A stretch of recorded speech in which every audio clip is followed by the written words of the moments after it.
Recuerda que puedes escuchar este audio horas antes de su estreno y sin publicidad suscribiéndote en cesarvidal.tv.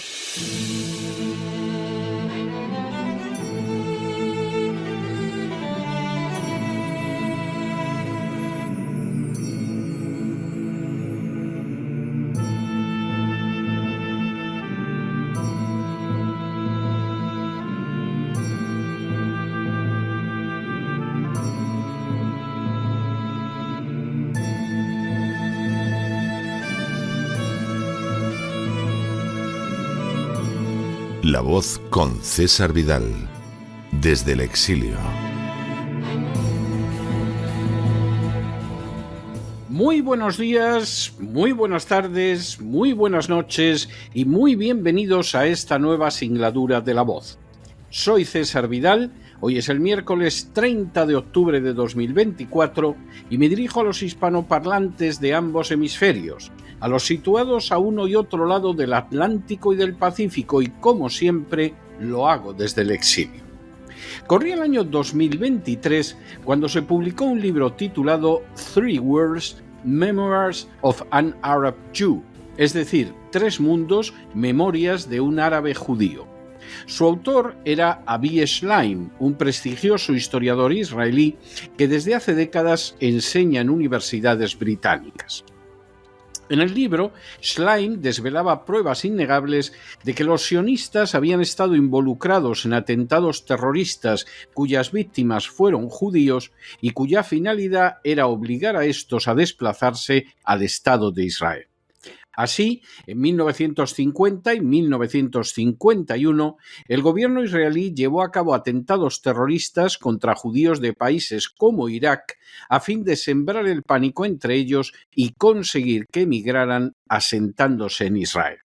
Estos atentados tuvieron en algunos casos como resultado incluso la muerte de judíos. Fue, por ejemplo, el caso sufrido por los judíos de Irak a los que pertenecía la familia de Avi Shlaim, que se vio obligada a salir de su país natal y a asentarse en un estado de Israel donde desde el principio sufrirían el racismo de los judíos askenasíes que habían fundado el estado y que a la sazón lo controlaban por completo. Mediante el asesinato de algunos judíos y su ruina económica, el gobierno de Israel consiguió que la población del Estado aumentara con unos 100.000 judíos procedentes de Irak, pero sobre todo dejó de manifiesto que los objetivos políticos del sionismo están muy por encima de la misma vida de los judíos. En las últimas horas hemos tenido nuevas noticias sobre el creciente malestar en la sociedad israelí por la política adoptada por el gobierno de Benjamín Netanyahu en relación con la liberación de los rehenes. Sin ánimo de ser exhaustivos, los hechos son los siguientes. Primero, la actuación del ejército del Estado de Israel en Gaza primero y ahora en Líbano ha provocado reacciones contrarias no solo en el seno de la comunidad internacional o entre los judíos de todo el mundo, sino también en el mismo Estado de Israel. Segundo, así, 130 soldados del ejército israelí han publicado una carta abierta donde amenazan con dejar su servicio en armas si no cambia la política del gobierno presidido por Netanyahu. Tercero, la condición señalada por estos soldados para seguir sirviendo en el ejército es que se firme inmediatamente un acuerdo para la liberación de los rehenes y un pacto de alto el fuego que detenga el asalto del ejército israelí. Cuarto, los soldados israelíes que se niegan a realizar su servicio en los territorios ocupados no constituyen un fenómeno nuevo. Por el contrario, se trata de una actitud que lleva repitiéndose desde hace décadas. Quinto, de hecho, Matan Hellman, el actual director de la Red de Solidaridad con los que se niegan a realizar el servicio militar en Israel, es un objetor veterano y en el año 2017 pasó 110 días en prisión porque se negó a colaborar en las tareas de ocupación. Sexto, con todo, en este caso nos encontramos con una primera oleada masiva de objetores de conciencia en Israel. Séptimo, la carta abierta dirigida al primer ministro Benjamín Netanyahu afirma: Nosotros, hombres y mujeres de servicio, reservistas y regulares, oficiales y soldados, declaramos mediante la presente que no podemos continuar sirviendo bajo estas circunstancias. La guerra en Gaza está sentenciando a muerte a nuestros hermanos y hermanas secuestrados. Octavo. La carta continúa.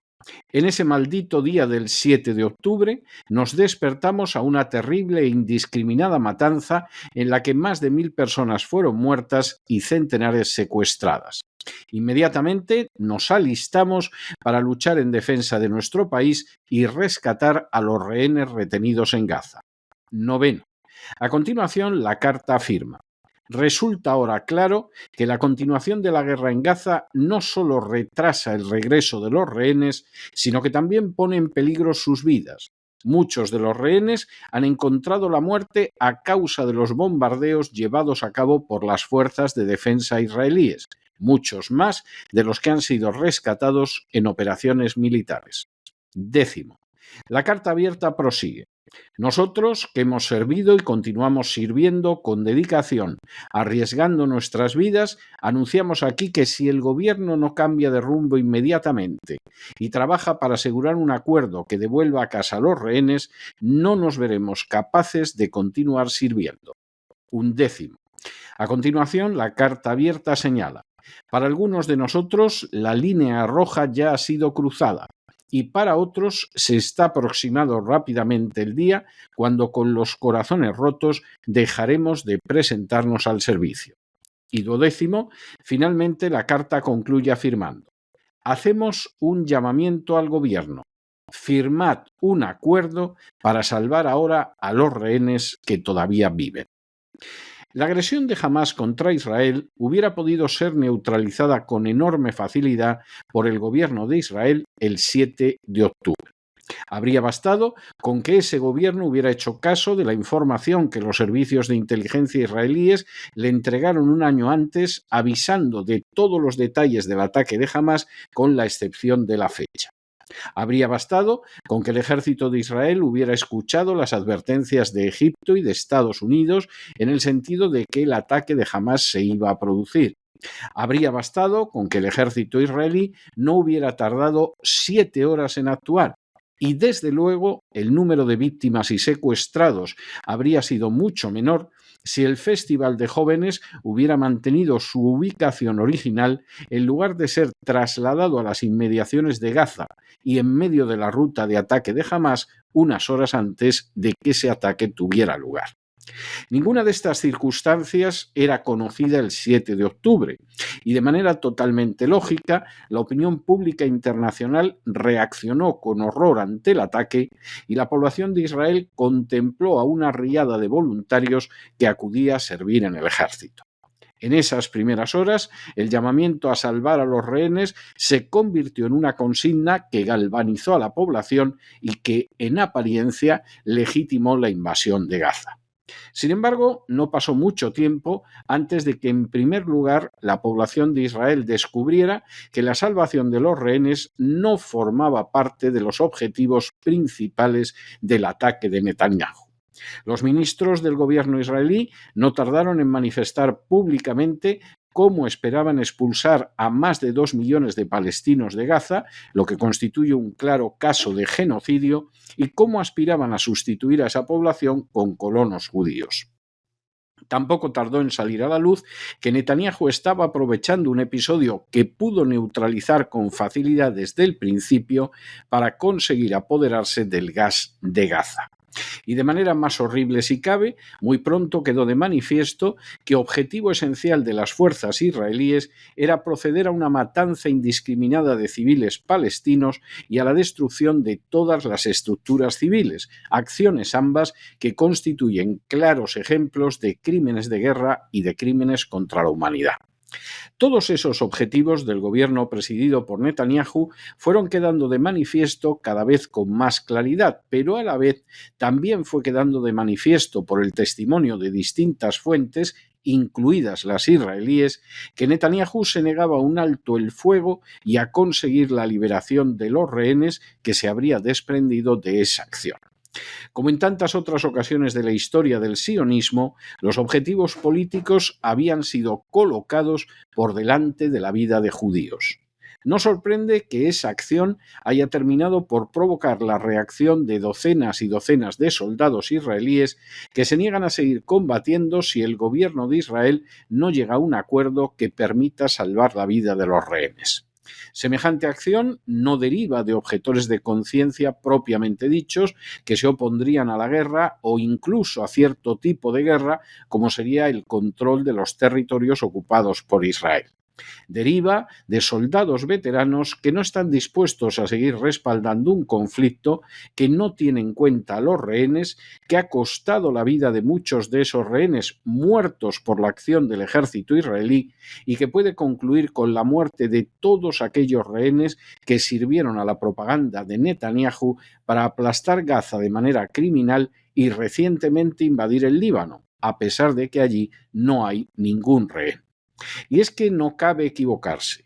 Si se desea de corazón la liberación de los rehenes retenidos por Hamás, la única salida es oponerse frontalmente a las acciones del gobierno de Netanyahu, decretar un alto el fuego, llegar a un acuerdo y conseguir la liberación de los rehenes antes de que el ejército de Israel acabe de matar a todos ellos con unos bombardeos que ya han costado la vida a decenas de miles de palestinos, que en más de la mitad son mujeres y niños, pero que también han costado la vida de más rehenes que aquellos que han podido ser liberados.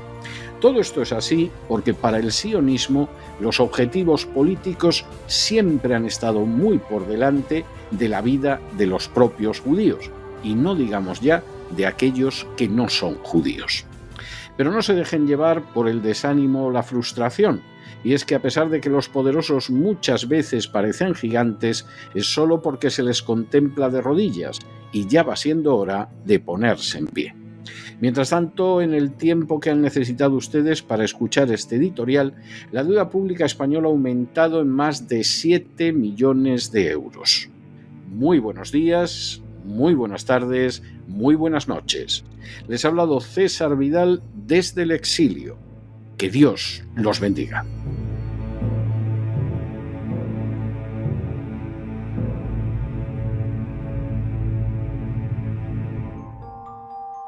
Esta sección está patrocinada por crowdfunding con el siguiente mensaje. Nuestro Señor Jesucristo, el único Dios verdadero, es misericordioso y nuestro Salvador.